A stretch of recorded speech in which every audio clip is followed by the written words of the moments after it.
मेरे अनुसार एकदम नए विषय पर बात करूंगा। कोशिश करूंगा कि जिस विषय पर आज का व्याख्यान है इसके साथ में न्याय कर सकूं। ये इसलिए बोलता हूं कि भारत देश में राम कथा पर, भगवान श्री राम के बारे में बात करने वाले बहुत विद्वान लोग हैं। समय समय पर उनकी राम कथाएं आपने यहां पर सुनी होंगी। इस विषय में मैं बहुत विद्वता नहीं रखता, लेकिन एक छोटा सा प्रयास जरूर कर रहा हूं अपनी दृष्टि से भगवान राम को समझने के लिए या राम कथा को समझने के लिए। और जो दृष्टि से मैं ये राम कथा को समझता हूं या श्री राम के जीवन में से जो कुछ मैं निकाल के देखता हूं, वही आपके साथ संवाद के रूप में रखना चाहता हूं। आप सभी ने समय समय पर अनेक विद्वान वक्ताओं के मुंह से, साधु संतों के मुंह से राम कथा सुनी होगी। इस राम कथा के आधार हमारे देश में ज्यादातर जो हैं वो एक महान कवि गोस्वामी तुलसीदास द्वारा लिखित रामचरितमानस और उतने ही एक महान कवि वाल्मीकि द्वारा लिखित रामायण रहा है।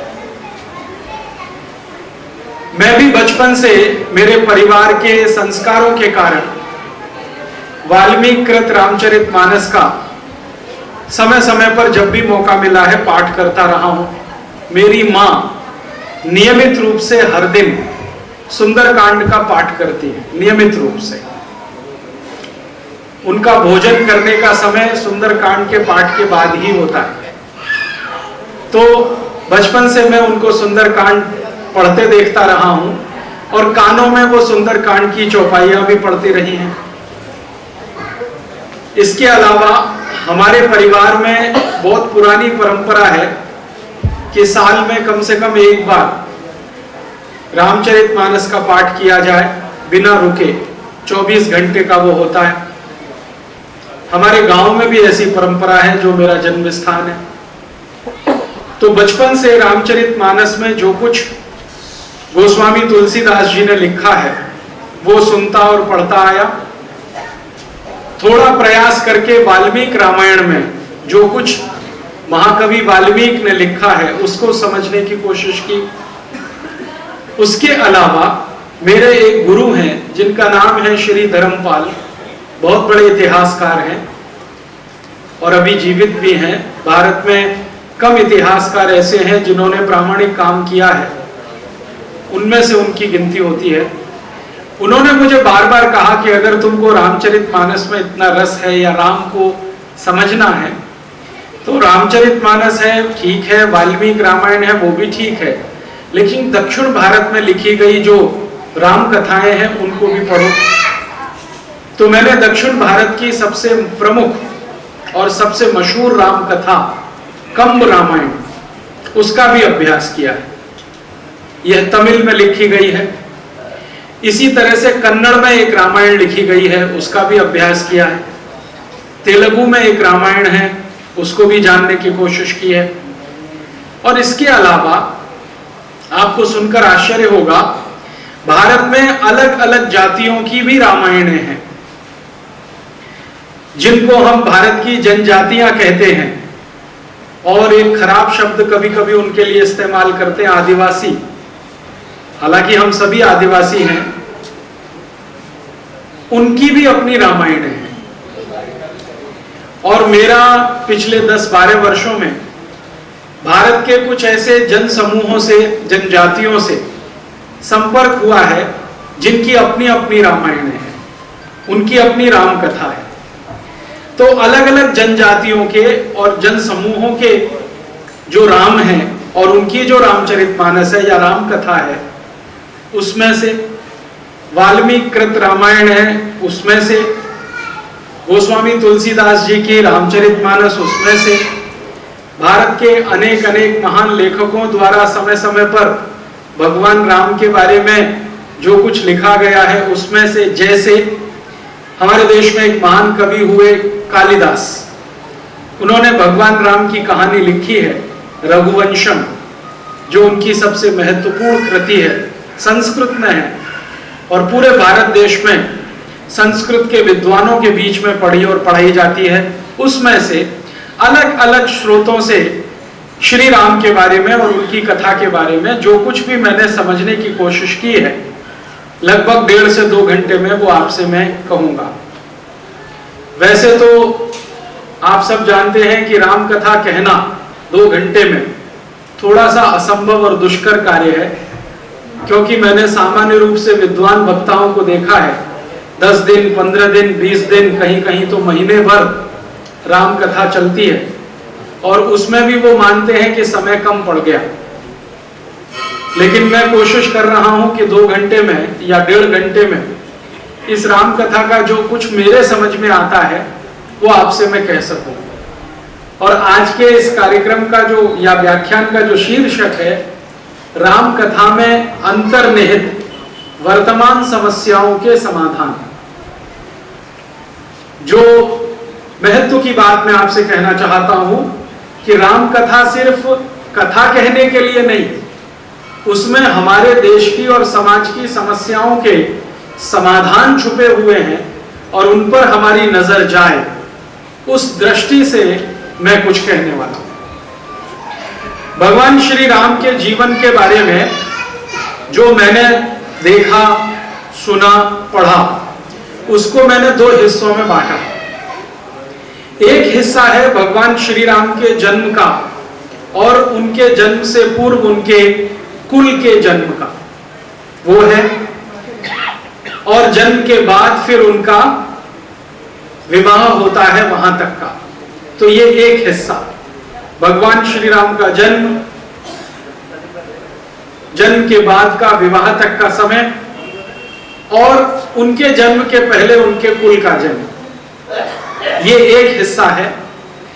और दूसरा हिस्सा है भगवान राम के विवाह के बाद उनके वन गमन का, वनवास का, और वनवास में रहते हुए हम सब जानते हैं 14 वर्ष को बिताने का, और अंत में रावण के साथ युद्ध का, और युद्ध में रावण की पराजय के बाद वापस उनकी राजधानी अयोध्या में लौटने का और फिर राज्य चलाने का। ये 2 हिस्से हैं। मैं आपको पूरी ईमानदारी से मेरे अपनी मन की बात ये कहना चाहता हूं कि भगवान राम का या श्री राम का विवाह से पूर्व का जो जीवन है, उनके जन्म से लेकर विवाह तक का जो जीवन है, उसमें मुझे बहुत प्रभावित नहीं कर पाया वो हिस्सा भगवान श्री राम का। मुझे ऐसा लगता है कि जैसे बहुत सारे राजकुमार अपने अपने माता पिताओं के घर में जिस तरह से जन्म लेते हैं और उनका लालन पालन होता है, लगभग कुछ उसी तरह का है। बहुत सारे राजकुमारों के माता पिताओं के मन में अपनी संतानों के प्रति जो मोह होता है, जो आकर्षण होता है, लगभग उसी तरह का है। मुझे जो भगवान श्री राम का या श्री राम का सबसे ज्यादा आकर्षित करने वाला पक्ष है, वो उनके वन गमन से शुरू होता है। और वन गमन से लेकर 14 वर्ष तक लगातार जो वो तपस्या का जीवन जीते हैं, त्याग का जीवन जीते हैं, उसी त्याग और तपस्या के जीवन पर शायद उनको हमने मर्यादा पुरुषोत्तम कहा है। मैंने रामचरितमानस के बहुत विद्वानों से पूछा कि राम को मर्यादा पुरुषोत्तम किस हिसाब और किस आधार पर कहा जाता है, तो उन्होंने कहा कि उन्होंने जो त्याग किया और समाज के लिए जो आदर्श प्रस्तुत किया, उसके आधार पर कहते हैं। इसमें सब एक मत है। तो उन्होंने त्याग तो तभी किया जब अपना राज्य छोड़ा, वो राजा होने की स्थिति में थे, और उनके पिता श्री दशरथ ने तय कर लिया था कि राजगद्दी उन्हीं को सौंपनी है। ये सब कुछ हो गया था, लेकिन एक दुर्घटना ने भगवान श्री राम को वन भेज दिया और श्री दशरथ की तीसरी पत्नी केकई के कहने पर या केकई के आग्रह पर भरत को राजगद्दी सौंपने का श्री दशरथ ने निर्णय लिया। यहां से मुझे लगता है कि उनके मर्यादा पुरुषोत्तम होने की बात समझ में आती है। उसके पहले का जीवन तो राजकुमार का जीवन है, महल का जीवन है, सुख सुविधाओं का जीवन है, उनके अपने सामान्य जीवन के जो राजा महाराजा होते हैं उसी तरह का दिखाई देता है। लेकिन जो उनके जीवन का उत्कर्ष है वो उनके वनगमन से दिखाई देता है। श्री राम जी को वनगमन हुआ है, ये सब कहानी और घटना आप सब जानते हैं। इसमें जो दृष्टि है, जो विश्लेषण है, जो देखने की बात है वो ये कि वो चाहें तो राजा हो सकते हैं, सारी की सारी प्रजा उनके साथ है। कारण क्या है? कारण बहुत सारे हैं। उनमें से एक कारण सबसे बड़ा ये है कि भगवान श्री राम या श्री राम अपने जीवन के पूर्वार्ध में सबसे ज्यादा प्रजा के नजदीक हैं। हम सब जानते हैं कि दशरथ उम्र में अधिक हो चुके हैं और वो धीरे धीरे श्री राम को तैयार कर रहे हैं। तो इस तैयार होने के क्रम में रोज का उनका नियम है कि वो ब्रह्म मुहूर्त में उठते हैं, नित्य कर्मों से निवृत्त होकर अपनी प्रजा के बीच में जाते हैं। रामचंद्र जी, उनके पिता नहीं जा पाते, वो स्वयं जाते हैं और जनता के बीच में घूमकर, प्रजा के बीच में घूमकर उनके सुख दुख का हालचाल लेते हैं। ब्रह्म मुहूर्त में निकलते हैं। ब्रह्म मुहूर्त की कल्पना हम सब कर सकते हैं, लगभग सुबह 4 बजे का समय। तो सुबह 4 बजे श्री राम घूम रहे हैं और ये उनका नित्य नियम है। बिना किसी अवकाश के, बिना किसी छुट्टी के, बिना किसी बाधा के हर दिन वो प्रजा के बीच में है। परिणाम क्या है उसका? प्रजा उनको समझती है और वो प्रजा को समझते हैं। प्रजा के जो दुख दर्द हैं, नागरिकों की जो कष्ट हैं, जो समस्याएं हैं, वो सीधे उन्हें समझ पाते हैं और अपने पिता श्री दशरथ के पास लाकर उसके बारे में विचार विमर्श करते हैं। ये एक अच्छी बात है कि राजा ना होते हुए भी श्री दशरथ ने राम को वो सब अधिकार दे रखे हैं जिनके आधार पर वो कोई फैसला ले सके।